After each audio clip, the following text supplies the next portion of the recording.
Hello, I am Stephanie Joy, the attorney at All Things Social Security and Joy Disability Law. Your video is about to start. I just wanted to remind you that if you click the join button below, you can learn more about the memberships offered at a very affordable price that can give you a little more direct attorney answers to your questions. Have a great day and enjoy the video. Good morning. How are you all? Hope you're doing well. Wanted to share today was big hearing day. And we had a video not that long ago, I don't think, about the ways in which an ALJ might pose questions to a vocational expert. And I think the last one we did was when there was one hypothetical and the general take on that, depending on the results of that one hypothetical. So at this hearing yesterday, it was pretty interesting. I never saw it done like this before, but it seemed to go pretty well. It wasn't one hypothetical either. So I just want to run through it with you because you might find that this happens. So in this particular case, the past relevant work is really important because that has to do with the grids and an older individual. So let's say the job that the vocational expert categorizes the claimant's past work as was an insurance clerk. This is the kind of job that so many of you have had out there. It's usually, I guess, oftentimes in a medical provider office, and you're making sure you're part of the team or departments that make sure that the insurance companies pay the covered treatments, say, the visits, all that kind of stuff. And I think they delve into it when the insurance company denies something or only pays part, etc. You know, those explanation of benefits and what have you. So anyway, in this particular case, insurance clerk, and I'm going to give you the DOT number. That's the Dictionary of Occupational Titles. And this particular code number, if you wanted to look it up, is 214-362-022. And that was the only, that the person had worked for the same company under different names for a couple decades. So that was the only past relevant work. We are still technically under the 15-year standard. As you know from prior videos and elsewhere you've probably seen out there, we're changing to a 5-year look back period, which is super. But for now, that doesn't count. And it wouldn't make a difference in this particular person's case because the same job the last 5 years as, before. It's SVP5. That means a skilled job. It's not as skilled as, say, an 8, which might be, say, a rocket scientist, but it's still a skilled job versus a unskilled job. It is sedentary as normally performed in the economy. Now, in this particular instance, I did argue and show through work history description that as performed, it was light work because it was too much time on the feet to be falling into the sedentary category. But as a general rule under the DOT, they define it as sedentary because most of the time you're on your feet for less than 2 hours of the 8-hour day, and you're on your duff for 6 hours. So when the vocational expert testified that that was the past relevant work, the judge immediately asked some questions about the SVP5. And she says, does that mean it's detailed work, precise, et cetera, et cetera? And the VE said, yes, it's very detailed, very precise, dot your I's, cross your T's. This is insurance documentation. It's super precise. And that was a good answer because a large part of our proofs and what I'm arguing is that it is too mentally arduous for my client to do today.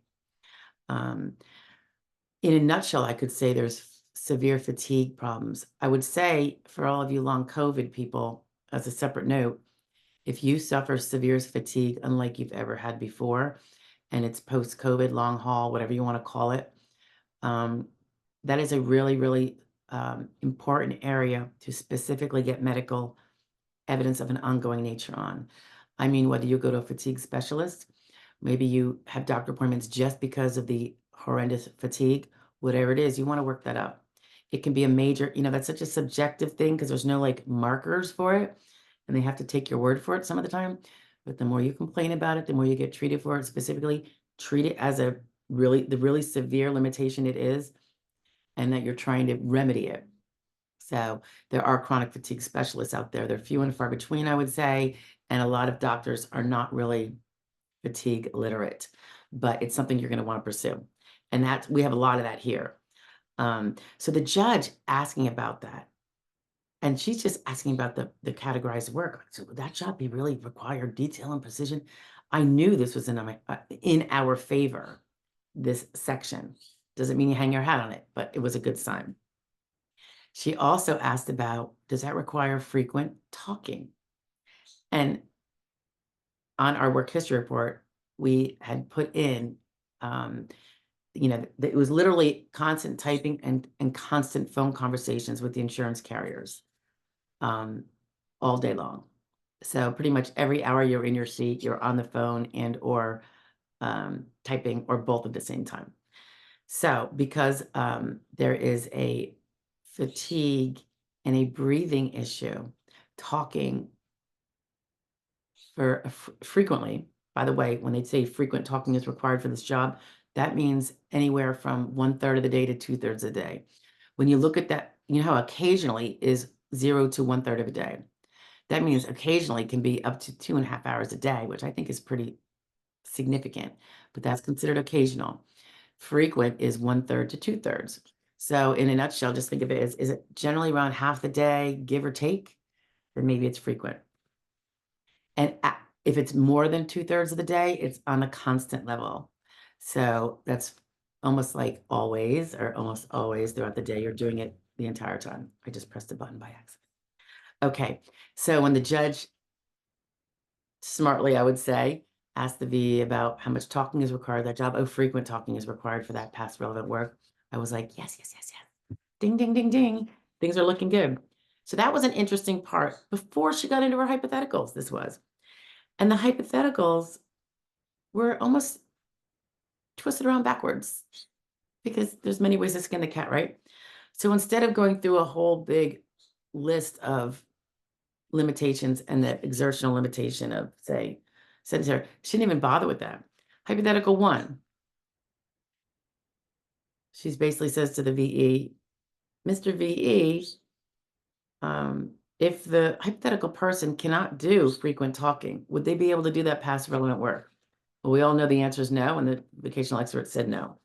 And past relevant work was very critical. I think I mentioned this before. This is an older individual who you have to prove for everybody they can't do their past relevant work, but for the older individuals for whom a grid, a MedVoc rule might apply, you get through the no past relevant work and no transferable skills.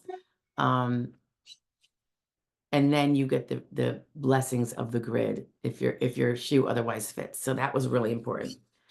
Hypothetical 2, no long gamut there either. She said, if the hypothetical person is limited to 2 or 3 step tasks, can't do chores, work, projects, or whatever that entail more than 2 or 3 steps due to that concentration issue, what have you, would that person be able to do the past relevant work? No. Hypothetical 3, if the person is limited to sedentary only, can't do light work, and if they would be unable 1 to 2 times a week, no, 1 time a week, it says, I'm looking at my notes, so bear with me. 1 time a week, consistently 1 time a week, being unable to do even the 2 to 3 steps, would there be, she asked about past relevant work. I'm gonna have to go take a re-listen, but we already knew that if they even could do the 2 to 3 steps, they couldn't do the past relevant work. But anyway, I think she's covering her bases here. No past relevant work. And then if the person was going to, this is number 4. See, these are the most bizarre standalone hypotheticals in my experience, but good. If the person would be absent 2 to 3 days a month due to medical problems, would there be any jobs that could be done? And the answer was no. And we know that because while the DOT might not address this specifically, think about it. And I think the VE said it here. Most employers, she said, give people I remember she used the number 6, but she gave a range. It might have been 6 to 8 days. I assume she means between personal and sick and all that, total. And I think she meant for the year. And she said, and if they're taking 2 to 3 days a month, they're never going to make it to a sustained basis, which is 6 months generally, because they will have exceeded their days within just a few months and never hit the 6-month mark, and they would be fired. So that's true of like most all jobs when you start. If you start having that high end of absenteeism, it's going to get you fired pretty quick, generally speaking. Now, it's funny, as an aside, in the economy we're in now and how so many people don't work, employers are really taking it up the Yahoo in tolerating bad work morale, work ethics, I think, from many employees, particularly our younger crowd. No offense, young people, but it is what it is. I see it all the time. Every time I go out, I'll hear like, oh, so-and-so didn't show up. So-and-so showed up 3 hours late. Back in my day, and I know I'm an old dog, you'd be so out on your butt. They're paying higher wages than ever before, double minimum wage, and for unskilled starters, and people just don't show up. It's incredible to me. So, anyway, those hypotheticals were so bizarre. That's not how we normally hear them, but they all answered in the best way they could. So I left them alone. I wasn't about to open a can of worms. It appeared to me similar to when a judge asks for one hypothetical and there's no jobs available under that hypothetical. Even if there's 4, if no jobs have been suggested, not a single job has been suggested, including past relevant work, but no others either. I think she was creating the case for awarding my client. Didn't give us the award in front of us. And we still actually have a few more medicals to submit that just occurred. And I was kind of disappointed that there wasn't just I don't think I'll need those, counsel. So you'll get my decision. The hearing is closed. She didn't do that, which was interesting. So I always say we can't say for sure what's going to happen because there can always be a wild card. You can have a judge who has a brain fart. Who knows? But we have a good cover if there was a brain fart for an appeal. And that's the job, to make sure you have that. So anyway, interesting hypotheticals from the judge. I like them. I think she's definitely on the claimant side, but you can never say sure, for sure, because weird things have happened. Very rarely, but they've happened a few times in my experience. Okay, chat with you later. Have a great day, guys. Bye.